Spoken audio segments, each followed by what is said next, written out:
Hello, I'm attorney Jeffrey Sheridan. I engage in the practice of DWI and criminal defense law here in the state of Minnesota.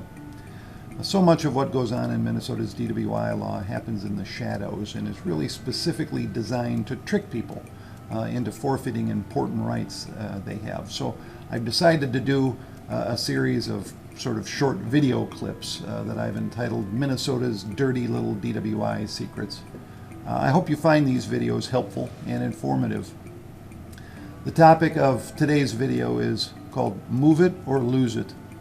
One of the dirtiest tricks the state plays on unsuspecting drivers is the division of various penalties associated with a DWI among multiple legal arenas.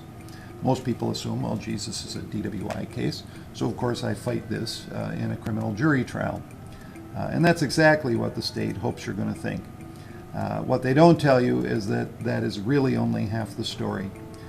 In Minnesota, to win a DWI, you have to fight twice and win twice. The biggest mistake drivers make is assuming that their criminal charge and their license revocation matter are going to be handled in the same courtroom and by the same judge.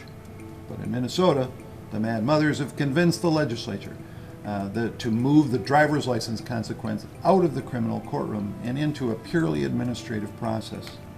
Now, while the driver does have the right to have a judge review the propriety of that decision at some point, you have to exercise that right within 30 days, and the only way you can do it is by filing a civil lawsuit against the state of Minnesota.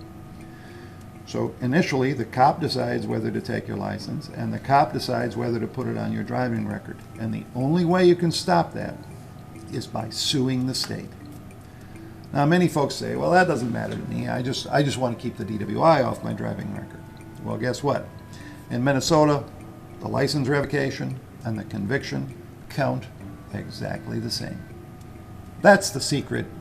Here's the dirty part. The notice of revocation also serves as your 7-day temporary driver's license. So when the officer hands it to you, he will usually tell you to fold it up and put it in your wallet and carry it with you as you would your normal driver's license. Now, the reason the officer tells you to do that, to fold it up and tuck it away, is that he doesn't want you to read what it says. Because what it says on the back of the document is that you have the right to fight this. And just to ensure you don't figure it out, the state puts that right on the back of the form and has it printed so lightly that you can barely read it. You probably won't even notice it's there. Do you have any idea how much it costs to have a document printed this way? To print the document so lightly that you can barely read it? These are your tax dollars that are being spent to create a document that you won't even be able to read. And even if you're one of those lucky folks who figure out that there's something important back there and read it, it isn't going to do you much good.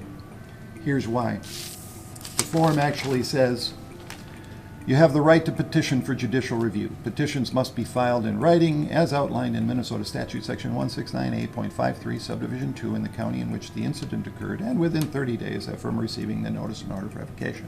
I'm sure all of you have a copy of the statute books at home, so this will be very easy for you to comply with.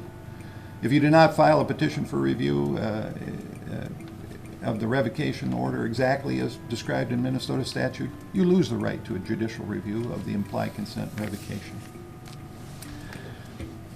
What I'm telling you is that even if you are one of those folks lucky enough to catch that on the back of it and read it, you're never going to understand it because it's written in a bunch of legal gibberish that most lawyers don't even understand.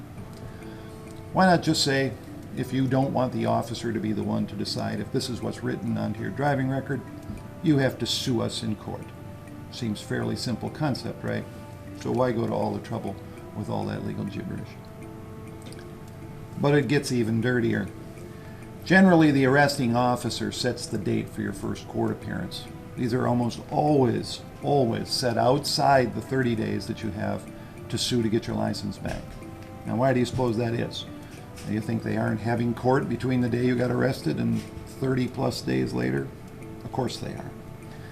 What the cops have learned is that most people who have been charged with an offense will wait until after their first court appearance before they contact an attorney. The folks figure that if they go in, get the lay of the land before deciding whether they will have to spend any money to be properly protected in the process. So the cops figure that if they can get you to wait until after this 30 days is run before you come in and talk to me, then the first thing I'm going to tell you is it doesn't matter what happens now with your criminal case. You already have a DWI permanently on your driving record.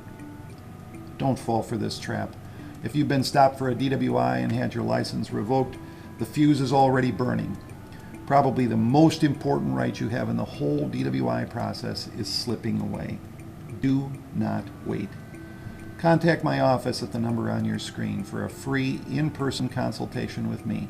There's no obligation, and I can assure you you will come away from our meeting with a much better understanding of your situation, having lost nothing more than a little bit of your time.